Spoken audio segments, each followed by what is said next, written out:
Hi friends, this is Harsha. Welcome to my channel. ఈ video last వరకు చూడండి. కొంచెం హర్రర్ సంబంధించిన వీడియో, స్కిప్ చేయొద్దు. స్టార్టింగ్ కావాలంటే లైక్ కొట్టండి. ఒకవేళ మీరు ఇంట్రెస్ట్ లేకపోయినా సరే, ఇంట్రెస్ట్ ఉన్న వాళ్ళ దగ్గరికైనా అది వెళ్తుంది వీడియో. సరే, విషయంలోకి వెళ్తే ఈ ప్రపంచంలో అత్యంత ఇంట్రెస్టింగ్ టాపిక్స్ కొన్ని ఉంటాయి. అందులో హర్రర్ స్టోరీ కూడా ఒకటి ఉంటుంది, ఉండి తీరుతుంది. ఎందుకంటే అందరికీ కూడా ఇష్టమే. భయపడినట్టు ఉంటారు కానీ ఖచ్చితంగా అందరికీ కూడా ఆ దెయ్యాల కథలు అనేవి ఇష్టం. నాకు కూడా ఎక్స్పీరియన్స్ చేసి పెట్టుకున్నావు నువ్వు అని అడగవద్దు. చేశా, 2-3 సార్లు చేశా. ఎక్స్పీరియన్స్ కాదు, చూశాను. దెయ్యాలు చూసిన ఎక్స్పీరియన్స్ అయితే చాలా సార్లు చేసాం. అంటే చాలామందికి రాత్రి పడుకున్నప్పుడు కానీ పగలపూట కూడా ఒక్కోసారి కనిపిస్తుంది. అంటే ఏదో మీద పడుతున్నట్టు, పీక పిసికినట్టు ఆ ఫీలింగ్ ప్రతి ఒక్కరికి ఉంటుంది. నాకు కూడా ఉంది. అది సైంటిఫిక్గా చెప్పాలంటే ఏదో స్లీపింగ్ డిజార్డర్ వల్ల బాగా ఎక్కువ నిద్రలోకి వెళ్ళిపోవడం వల్ల అలా అనిపిస్తుందని చెప్పి వాళ్ళ వర్షన్ ఏదో చెప్తున్నారు. కానీ నమ్మిన వాళ్ళు నమ్ముతారు, నమ్మలేని వాళ్ళు నమ్మరు. నువ్వు నమ్ముతున్నావా అంటే నమ్మేందుకు చెప్పాను కదా, దెయ్యం చూశాను కాబట్టి నేను నమ్ముతున్నాను.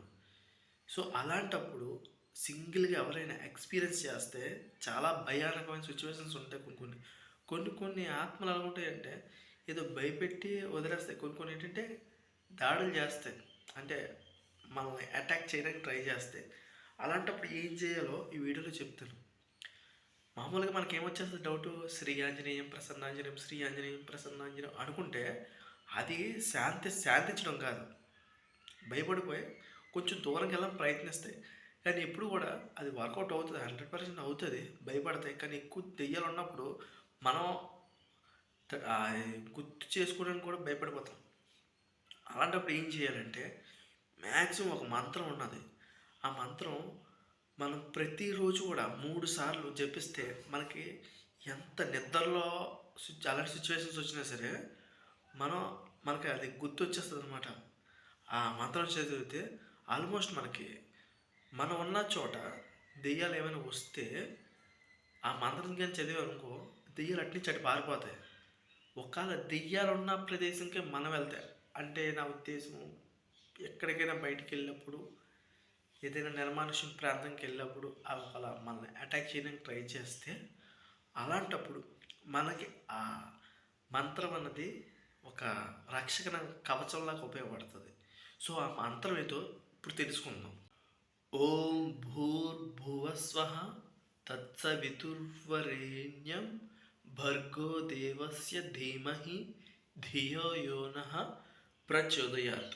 ఈ మంత్రం తెలుసు కాదు బ్రో, చాలాసార్లు విన్నాను. ఏ మంత్రం? గాయత్రి మంత్రం. ఈ గాయత్రి మంత్రం చాలా శక్తివంతమైంది. 24 అక్షరాలు ఉంటాయి.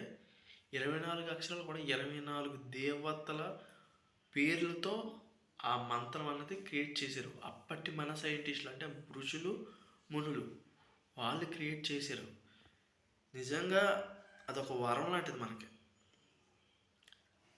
ఈ మంత్రాన్ని మనం మైండ్లో ఫుల్గా రివిజన్ చేస్తూ ఉంటే, మనం ఎప్పుడైనా ఒక భయంకరమైన సిచ్యువేషన్లో ఫేస్ చేస్తున్నప్పుడు ఈ మంత్రాన్ని ఎప్పుడైతే మనం జపిస్తామో ఆల్మోస్ట్ అది క్లియర్ అయిపోద్ది. హర్రర్ అయితే అది దెయ్యాలు, అవి అయితే మరి చూసుకోకలేదు, అట్టించాలి, ప్యాకప్ చేసుకుని వెళ్ళిపోతాయి. ఖచ్చితంగా ఈ మంత్రాన్ని ప్రతి ఒక్కరు నేర్చుకోవాలి. ఇది ఖచ్చితంగా ఏదో ఒక సామాజిక వర్గమే నేర్చుకోవాలి అనేం లేదు. కొన్ని ఇంపార్టెంట్ మంత్రాలు ఉంటాయి, ప్రతి ఒక్కరు నేర్చుకొని తీరాలి. సరే, మీ లైఫ్లో కూడా ఎక్కడైనా ఏదైనా సందర్భంలో ఇలాంటి హర్రర్ ఎక్స్పీరియన్స్ చేస్తే కింద కామెంట్ బాక్స్లో కామెంట్ చేయండి. వీడియో నచ్చితే లైక్ చేయండి, షేర్ చేయండి, సబ్స్క్రైబ్ చేయడం మాత్రం మర్చిపోవద్దు.